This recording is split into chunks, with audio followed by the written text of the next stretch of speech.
What up, everybody? In Season 3 of Power Book 2 Ghosts, we are introduced to a character named RSJ.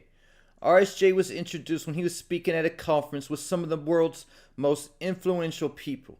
And the fact that when RSJ was first introduced, Braden said he was speaking at a conference with some of the world's most influential people could have been an Easter egg that RSJ is going to be in Power Book Influence with Rashad Tate. Because RSJ and Tate still have some unfinished business after Tate blew the whistle on the Weston Ponzi scheme, costing RSJ a lot of money in the process. But while RSJ was giving this speech, Tariq and Braden were watching inside the clubhouse, waiting on Braden's uncle Lucas to arrive in an attempt to sign RSJ to Weston Holdings. Lucas said that RSJ had flirted with the country's top 5 firms, but ghosted them all. Lucas said by getting RSJ signed to Weston Holdings, it would attract a whole new class of clients, the fuck the world rich type of clients. Lucas and RSJ then had a brief conversation where they set up a meeting. But the meeting didn't go well, especially when Lucas compared RSJ to Elon Musk.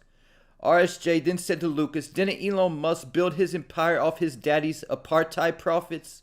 Then Lucas's answer offended RSJ even more by saying that RSJ was an example of how much people like him can achieve on his own. And at this point, RSJ then turned his attention to Tariq and mentions James St. Patrick for the first time, asking Tariq if the late great James St. Patrick would have been an example of how our kind of people can pull themselves up by their bootstraps. This must have thrown Tariq off a little bit because I'm sure he wasn't planning on going into that meeting expecting RSJ to bring up his father.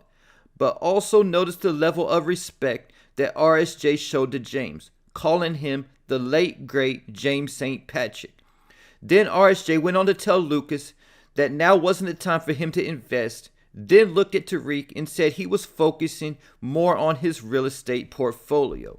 Then RSJ brought up Ghost again and also gave us a little insight into his backstory. He told Tariq when his dad passed away, they were so broke, all he inherited was good examples. He heard Tariq had an estate, for Tariq to do something smart with it. Then he told him he owed it to his old man. Looking back at this conversation in hindsight, RSJ definitely sounded like someone who knew Ghost and was trying to give his son good, wholesome advice. But then Lucas blamed Tariq for RSJ not signing and threatened his internship if he didn't get RSJ to change his mind. So Tariq first turned to Rashad Tate to find out if he had any dirt on RSJ. But Tate told Tariq that RSJ's portfolio was cleaner than Obama's. And from Tate's experience, all he could tell Tariq about RSJ is that he likes testing people. Then Tariq later found out that RSJ was actually interested in the QCP location because he wanted to turn it into a mall. The QCP location being in Ghost and Tommy's old neighborhood of Southside Jamaica, Queens. And the QCP location was initially Ghost's father's and Uncle Gabe's bar with an apartment building attached to it. The fact that RSJ was interested in that specific location shows that RSJ was also likely from Southside Jamaica, Queens, and was trying to build something in his old neighborhood. RSJ needed to buy more than just the QCP to build his mall, but that was the final location that he needed to secure before moving forward. When Tariq found this out is when he made the mistake of moving his trust to Weston Holdings while selling the QCP location to RSJ and it also going into his trust. If Tariq wouldn't have sold that location to RSJ, even if he still transferred his trust to Weston Holdings and lost it in the Ponzi scheme, he would have still owned the QCP real estate. But by doing this, Tariq convinced RSJ to sign with Weston Holdings and was able to keep his internship. Once RSJ signed with Weston Holdings, then they went on a business trip to Italy together. And it was at this point we got more into RSJ's backstory. At the hangar, Tariq told RSJ that Lucas was evaluating him based upon his past. And RSJ told Tariq if he was judged based upon who he was when he was 19, people still wouldn't trust him today either. Leaving the question, what was RSJ doing at 19 that people wouldn't trust him based upon who he was at that age? Because later on, after Tariq found out about the Ponzi scheme and he turned to RSJ to do something about it, RSJ told Tariq that he got to where he is today by doing things the right way. Then when in Italy, RSJ brought up James to Tariq again. RSJ told Tariq that he's been impressed with him. Then RSJ told Tariq that he would be lying if he told him he wasn't familiar with his story, his father. But Tariq told RSJ that he never really knew his father. Then RSJ told Tariq that it sounded like he had at least two faces, one public and one private. And Tariq's reply was, "Isn't everyone like that?" Then RSJ went even more into his backstory. He told Tariq about his father. He said that his father ran numbers. He was a petty criminal. And everybody told RSJ he was going to end up like his father. But he didn't let their expectations box him in. He chose his own route.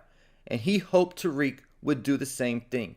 Again, speaking like someone who knew ghosts and was trying to give his son advice. Because telling Tariq that he should choose his own route and also to do something with his trust are almost like echoing the words ghosts would speak to Tariq if given a chance.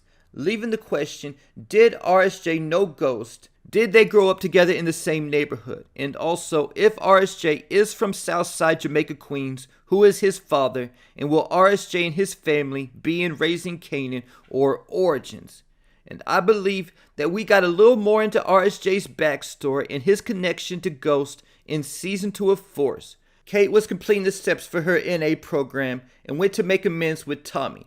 Tommy had a very hard childhood, primarily because Kate was such a bad mother. So he thought she was going to sit down and go into details or something with her apology. But all she told him was that she wasn't the perfect mother and that she's sorry. And because of that, Tommy snapped. Tommy went on to tell a couple stories about Kate and what he had to go through as a kid. And Tommy brought up a story about how when he was 6 years old, Kate disappeared for an entire week and he had to steal food from poor Mrs. Jenkins next door. And this is important because even though I'm not sure if what RSJ stands for was ever said on the show, but a simple Google search of RSJ Power Ghost and the name RSJ will pop up standing for Ron Samuel Jenkins. And it's not just one site that says this, it's confirmed across multiple sites. So this likely gives us our answer to how RSJ knew Ghost. RSJ was actually Tommy's next door neighbor growing up. So RSJ likely even knew Tommy better than he knew Ghost. But also keep in mind that Ghost went to live with Tommy and Kate after his father died. So Ghost likely also knew RSJ pretty well because he would have spent a few years as his neighbor also. And all them being around the same age. This also explains how Tommy was able to steal from Miss Jenkins when he was only 6 years old. He walked over next door to Miss Jenkins and knocked on the door and asked if Ron was able to hang out. Then Miss Jenkins, being a concerned parent and her son being around the same age as Tommy, wasn't sure if she should let her 6-year-old go outside unsupervised, so she invited Tommy inside to hang out with Ron. So Tommy went into Mrs. Jenkins' house to hang out with RSJ and brought his backpack inside with him. Then when RSJ wasn't paying attention and Mrs. Jenkins was in the other room, he went into the kitchen and filled his bag up with food. Miss Jenkins might have even knew Tommy was stealing food from her and gave him a pass, knowing his mother was a crackhead, but also noticed Tommy called her Mrs. Jenkins and not Miss. This is an indication that she was married, and we know that RSJ did have a father in the picture until he died. Another clue that Mrs. Jenkins likely had kids of her own and could have been RSJ's mother. Because I don't think it was a coincidence that the writers decided to use the last name Jenkins out of all the last names in the world that they could have used. And because RSJ and Tommy grew up with each other, this also leaves the door open that we could see the two connect in some type of way moving forward. And there you have it. Leave your thoughts, theories, and predictions in the comments.